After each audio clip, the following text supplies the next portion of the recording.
bersama Tuhan Yesus. Seperti pujian tadi, di dalam badai sekalipun ketika kita hidup, memilih hidup bersama Tuhan Yesus, kita tetap bisa menjalinnya dengan sukacita. Shalom semuanya.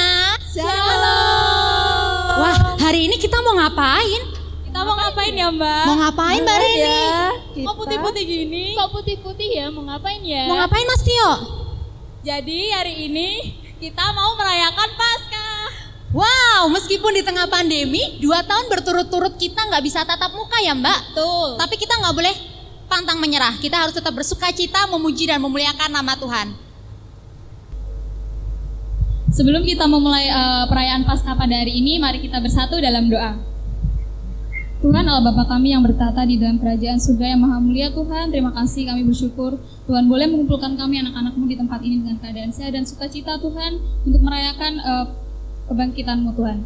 Dan saat ini Tuhan kami bersama-sama ingin memulai ibadah pada pagi hari ini Tuhan, kiranya Tuhan berkati dari awal pertengahan hingga akhir kami serahkan ke dalam tangan kuasa Tuhan.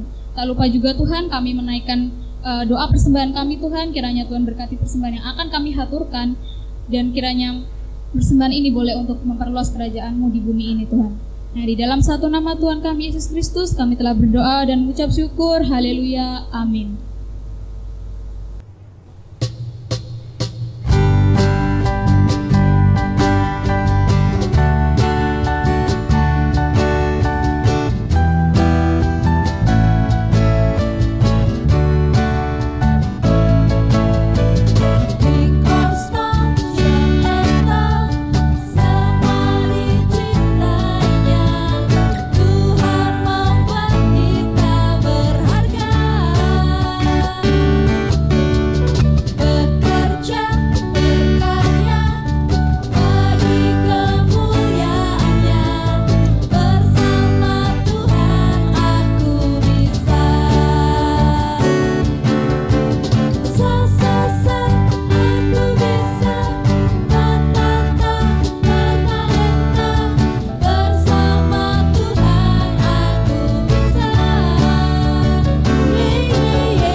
Nah, sebelum kita mendengarkan firman pada hari ini, kita mau belajar satu lagu pujian. Apa ya Mbak judulnya? Apakah arti Paskah bagimu? Oke, mari kita Apakah nyanyikan arti Paskah bersama. bagimu?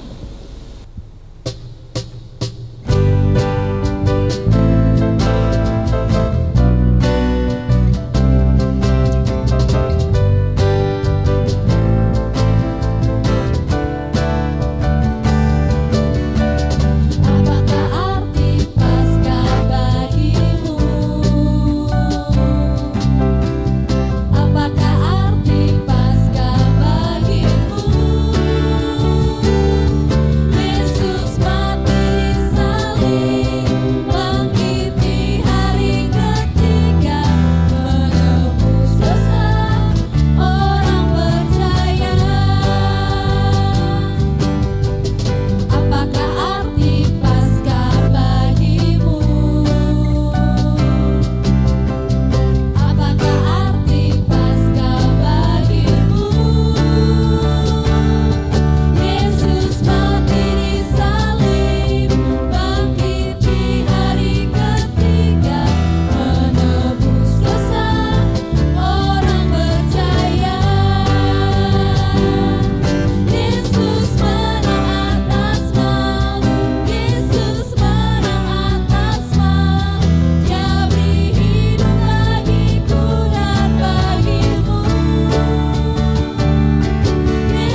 Halo adik-adik, selamat hari Minggu. Sudah siap mendengarkan sabda firman Tuhan? Siapkan Alkitabnya terlebih dahulu dan mari kita berdoa. Mari kita berdoa. Tuhan Yesus, Tuhan Allah Bapa kami yang berada di kerajaan surga, terima kasih ya Tuhan atas penyertaan Tuhan di dalam setiap kehidupan kami.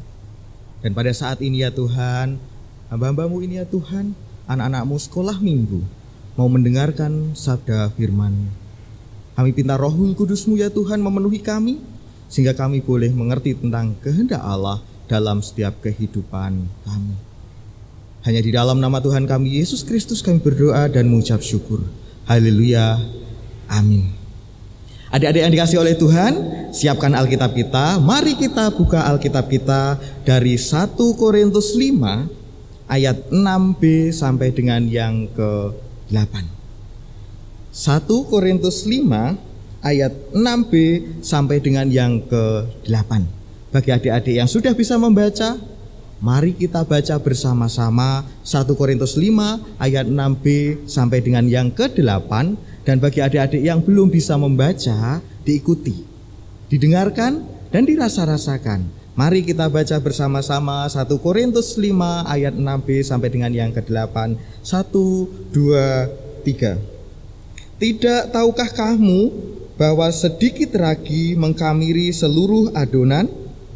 Buanglah ragi yang lama itu, supaya kamu menjadi adonan yang baru. Sebab kamu memang tidak beragi. Sebab anak domba Paskah kita juga telah disembelih, yaitu Kristus. Karena itu marilah kita berpesta, bukan dengan ragi yang lama, bukan pula dengan ragi keburukan dan kejahatan, tetapi dengan roti yang tidak beragi, yaitu kemurnian dan kebenaran. Demikian sabda firman Tuhan. Yang berbahagia ialah setiap kita yang mendengarkan sabda firman Tuhan, merasa-rasakan dan dilakukan dalam kehidupan sehari-hari. Haleluya, amin. Nah, tema kita dalam sekolah minggu hari ini adalah Aku mau bertobat. Aku mau bertobat. Adik-adik yang dikasihi oleh Tuhan, saat ini kita masih dalam suasana Paskah. Apa itu hari Paskah? Siapa yang tahu? Apa itu hari Paskah? Ya, hari Paskah adalah hari kebangkitan Tuhan kita Yesus Kristus. Tuhan Yesus Kristus di sini di dalam bacaan kita tadi disebutkan telah diserahkan sebagai domba Paskah. Ia telah disalibkan, mati di bukit Golgota. Dan semuanya itu ada alasannya. Alasannya adalah karena cintanya kepada kita semua, kepada adik-adik semua, kepada saya dan semua umat manusia. Dan barang siapa yang percaya kepada Yesus Kristus akan beroleh keselamatan, akan beroleh janji surga. Karena apa? Yesus Kristus tidak mati. Ia telah bangkit di hari yang ketiga. Nah, itulah yang disebut hari Paskah. Oleh sebab itu, bagi kita yang percaya kepada Yesus dan menerima Tuhan Yesus sebagai Tuhan dan Juru Selamat, kita beroleh hidup. Dan oleh sebab itu, kita harus bertobat. Sehingga judul tema kita hari ini adalah Aku mau bertobat. Apa itu bertobat? Nah, bertobat adalah meninggalkan cara hidup yang lama dan kita menuju kepada kehidupan yang baru, kehidupan bersama Kristus. Seperti bacaan kita tadi, di situ ada dikatakan kita harus membuang ragi yang lama.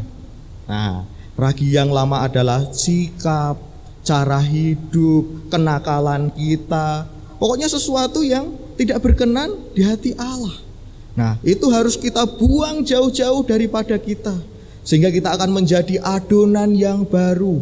Kita menjadi pribadi yang baru seturut dengan kehendak Allah. Nah, kita bisa belajar pertobatan itu seperti ulat bulu. Ayo, siapa yang sudah tahu ulat bulu? Tentu saja sudah tahu kan? Dan siapa yang berani memelihara ulat bulu? Tentu saja adik-adik semua tidak mau kan untuk memelihara ulat bulu? Ya, ulat bulu itu memberikan negatif, memberikan efek yang negatif buat kita. Efeknya apa? Kita bisa gatal-gatal, kita bisa bentol-bentol. Dan juga ulat bulu itu jika memakan tanaman, itu bisa sampai tanaman itu bisa mati karena daunnya dihabiskan. Namun ulat bulu itu akan berubah menjadi kepompong dan pada akhirnya akan menjadi kupu-kupu yang indah. Dan kupu-kupu itu akan disukai oleh semua orang. Indah sekali kupu-kupu itu. Dan kupu-kupu itu juga akan memberikan manfaat. Apa manfaatnya? Membantu penyerbukan tanaman. Begitu juga dengan kita. Jangan sampai kita menjadi ulat bulu, yaitu memberi pengaruh yang buruk kepada orang-orang di sekitar kita. Itu adalah ragi yang lama yang harus kita tinggalkan, harus kita buang. Cara hidup kita yang lama harus kita buang. Dan kita harus seperti kupu-kupu, memberi pengaruh positif. Kita harus menjadi adonan yang baru. Adonan yang baru adalah kehidupan yang baru. Nah, contohnya seperti apa? Kita tidak nakal lagi, kita rajin, kita selalu hidup sesuai dengan kehendak Tuhan, datang kepada Tuhan, berdoa dan melakukan firman Tuhan. Salah satunya apa? Kita memiliki hati untuk mengasihi sesama. Dan juga perbuatan-perbuatan baik lainnya harus ada pada kita. Nah, itulah esensi Paskah. Kita harus menjadi manusia Paskah, harus berubah, keluar dari cara hidup lama menjadi kehidupan yang baru, yang penuh manfaat bagi orang di sekitar kita. Karena apa? Karena Yesus sendiri telah menebus dosa kita. Yesus sendiri telah mengasihi kita dan kita telah mendapatkan jaminan keselamatan di surga. Oleh sebab itu kita juga harus hidup seturut dengan kehendak Allah. Selamat Paskah. Tuhan Yesus memberkati kita semua. Amin. Adik-adikku yang dikasihi oleh Tuhan, mari kita berdoa menghadap kepada Tuhan, meminta kekuatan Roh Kudus supaya memampukan kita untuk melakukan kehendak Tuhan. Mari kita berdoa. Tuhan Yesus, terima kasih ya Tuhan atas kasih-Mu, atas firman-Mu, dan atas pengorbanan-Mu di kayu salib, sehingga kami beroleh hidup. Ajar kami ya Tuhan, supaya kami menjadi manusia yang baru, hidup dalam kehendak Tuhan. Kami minta Roh Kudus-Mu ya Tuhan, melindungi kami, melingkupi kami, dan memampukan kami. Ampuni segala dosa kesalahan kami ya Tuhan. Hanya di dalam nama Tuhan kami Yesus Kristus kami berdoa dan mengucap syukur. Amin.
Jadi lilin yang bersinar di tengah kegelapan seperti pesan Tuhan Yesus.